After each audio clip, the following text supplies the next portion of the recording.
menjadi modal utama untuk bertahan hidup, disinilah seni pertama. Seni pertama untuk bertahan hidup, berani. Tanpa berani, manusia tidak akan bertahan hidup dengan seni. Tanpa seni, artinya dia hanya mengikuti orang-orang yang berani saja.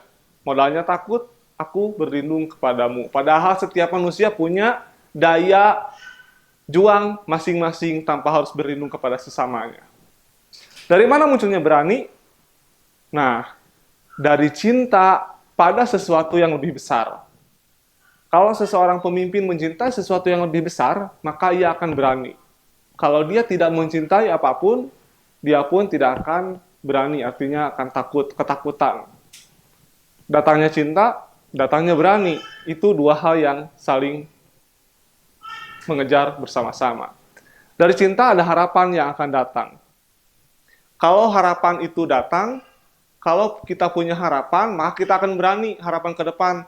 Wah, bulan depan aku akan mempunyai tenda yang lebih luas karena aku akan mendapatkan hadiah dari majikanku. Maka aku pun semangat sekarang ini. Nah, jadi semangat untuk berani untuk bisa mencapai kepada tantangan selanjutnya karena ada harapan. Tanpa ada harapan, keberanian tidak akan muncul.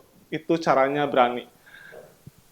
Tanpa adanya harapan dan keyakinan untuk bisa lebih maju ke depannya, keberanian tidak akan muncul.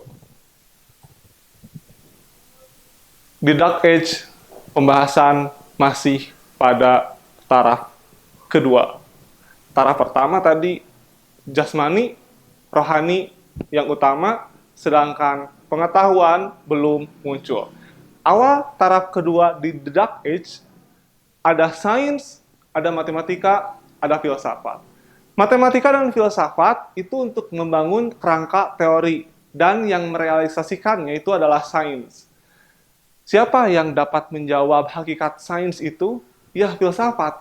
Filsafatlah yang menjawab pertanyaan-pertanyaan untuk apa ini direalisasikan. Tanpa adanya filsafat, The Dark Age akan tetap ada sampai sekarang. Tanpa adanya filsafat, kegunaan sains tidak akan dapat diketahui. Untuk apa sains ini sebenarnya? Filsafat menjawabnya untuk kesejahteraan hidup manusia dan untuk kesetaraan supaya tidak ada yang dieksploitasi satu sama lainnya. Selanjutnya, sejarah sains pun dapat kita lihat di masa awal keemasan Eropa.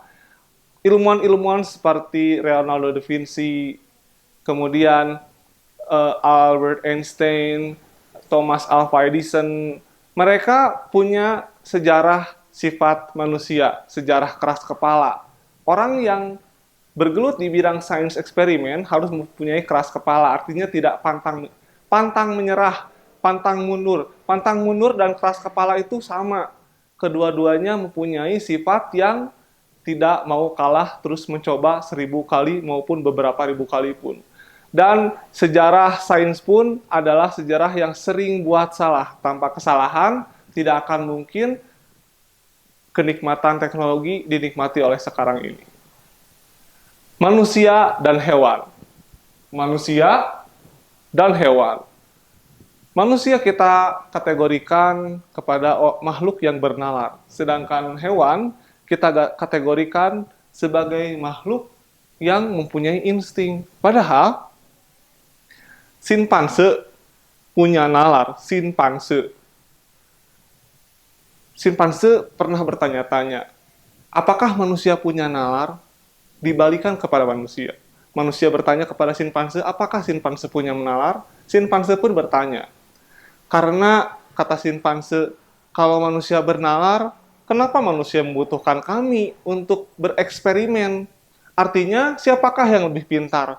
Aku yang membantu eksperimen manusia, atau manusia yang meminta bantuan kepada kami, simpanse? Jadi siapa? Coba jawab.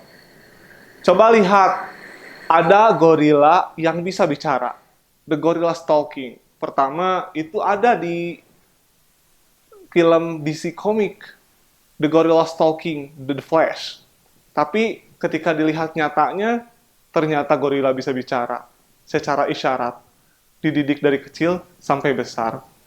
Dan coba lihat, ada kecerdasan seekor burung gagak, dapat memecahkan masalah yang ada pada dirinya. Itu hewan.